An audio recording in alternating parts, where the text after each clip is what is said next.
Bienvenue dans le 3e épisode des réflexions autour de ton regard m'a tué. Dans la première vidéo, je vous parlais de nos réactions face à la perte d'un proche. Je vous ai parlé de la mort, aujourd'hui, je voudrais vous parler de la vie. Après un décès, il est très difficile d'y reprendre goût. On n'a plus envie de rien, tout nous paraît dénué de sens, sans intérêt, et plus rien n'a d'importance. Et vous savez aussi bien que moi à quel point la vie quotidienne devient fade. Mais au fait, vivre, ça veut dire quoi exactement? Parce que si on ouvre un dictionnaire, la définition du Larousse nous dit, et là je cite, « Verbe intransitif présentant les phénomènes propres à la vie. Son contraire, mourir ». Étant donné que nous ne savons toujours pas grand-chose de ce qu'implique le fait de mourir, j'en conclus que l'on ne sait pas vraiment non plus ce que veut réellement dire le mot vivre. Pourtant, on utilise ce verbe tous les jours. On le retrouve dans des dizaines d'expressions courantes. Oui, vivre pour son travail, vivre d'amour et d'eau fraîche, vivre de sa passion, vivre par procuration, etc., etc. On utilise ce verbe pour tout et n'importe quoi. À croire que l'on en a oublié sa vraie signification. Un peu comme le verbe aimer d'ailleurs. Alors, pour vous, vivre, qu'est-ce que ça signifie vraiment? Si on reprend la définition, vivre, c'est tout simplement le fait d'être vivant. Ce qui serait presque un pléonasme, puisque nous sommes nous-mêmes constitués de millions d'êtres vivants. Alors concrètement, vivre, ça veut dire quoi? Être vivant, c'est respirer, manger et boire. Ce serait ça la définition? Pourquoi pas? Mais la règle dit que la limite de l'être humain se résume à 3 minutes sans respirer, 3 jours sans boire et 3 semaines sans manger. C'est ce qu'on appelle la règle des 3. Mais ça, ce sont les limites de notre organisme. Vivre consisterait donc uniquement à nourrir notre organisme. C'est un peu réducteur, non? Nourrir notre organisme, pour moi, ce serait plutôt survivre et non vivre. Alors, mais qui, parmi vous, n'a jamais entendu la phrase « Et ne pas, quand viendra la vieillesse, découvrir que je n'avais pas vécu ». La célèbre réplique de John Keating dans le Cercle des poètes disparus. La signification du fameux carpe diem, traduit comme profite du jour présent. Le film date de 1989, mais le concept rattaché à carpe diem est bien plus ancien. En effet, déjà en 1578, Pierre de Ronsard, un poète français, a rédigé un poème intitulé « Quand vous serez bien vieille ». Poème que je vous laisse découvrir.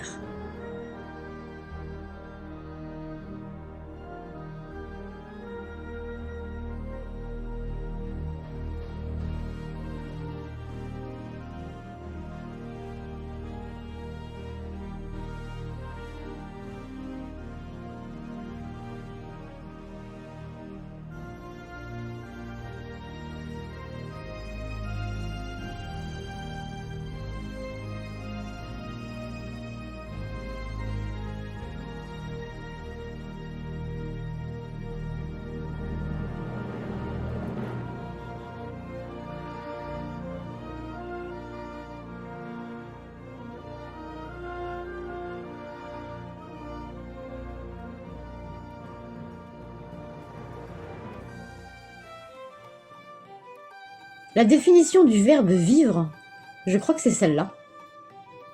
En résumé, vivre signifie profite du jour présent. Autrement dit, carpe diem. Mais carpe diem, c'est une expression latine vieille de 2000 ans. Et elle serait donc la véritable signification du mot vivre. L'aurait-on oublié ? Possible. En 2000 ans, les sociétés, les modes et rythmes de vie ont subi d'énormes bouleversements. Aujourd'hui, on court. On court en permanence. On court après le travail, après l'argent, après l'amour, et même après le temps qui n'existe pas. Je dirais même, surtout, après le temps qui n'existe pas. On pense à demain, à la semaine prochaine, aux futures vacances, en oubliant l'essentiel au passage. L'essentiel ? Oui. On oublie l'instant présent. On est déconcentré. On fait la vaisselle en faisant sa liste de courses, ses comptes en lisant ses mails. En clair, on ne fait plus rien pleinement.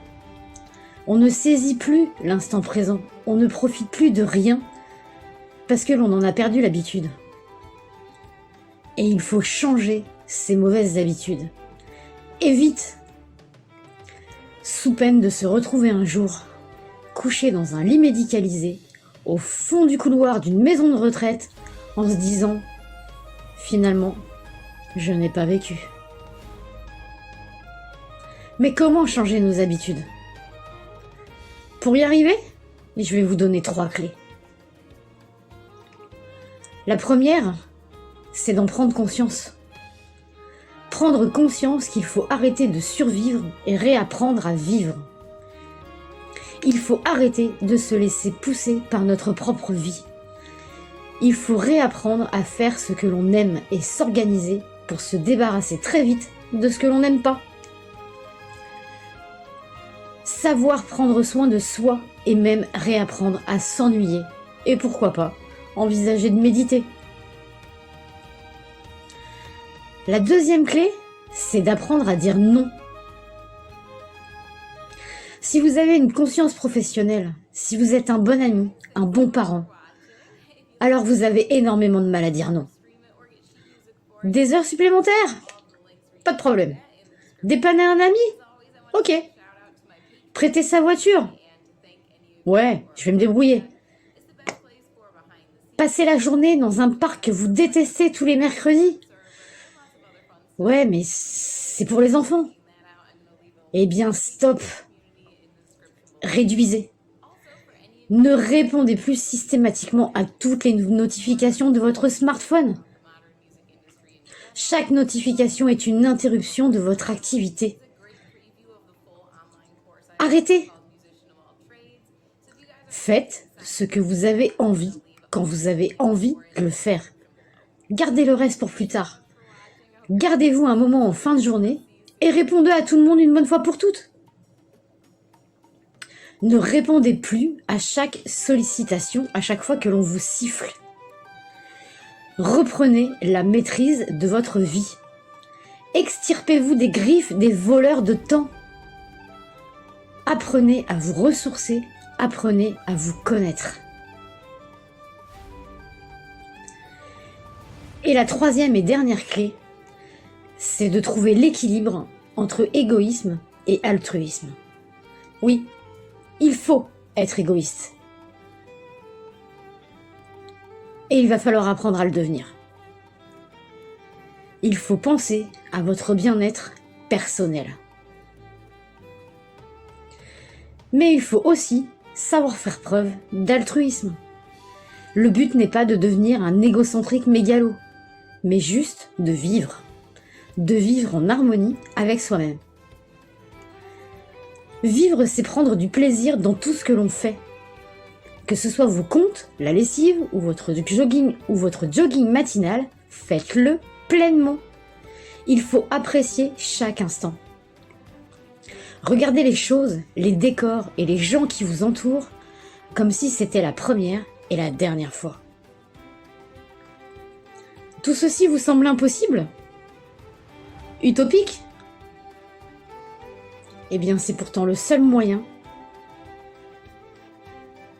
pour ne pas dire que vous n'avez pas vécu quand viendra le jour de votre mort. Alors ne lâchez pas, n'abandonnez pas.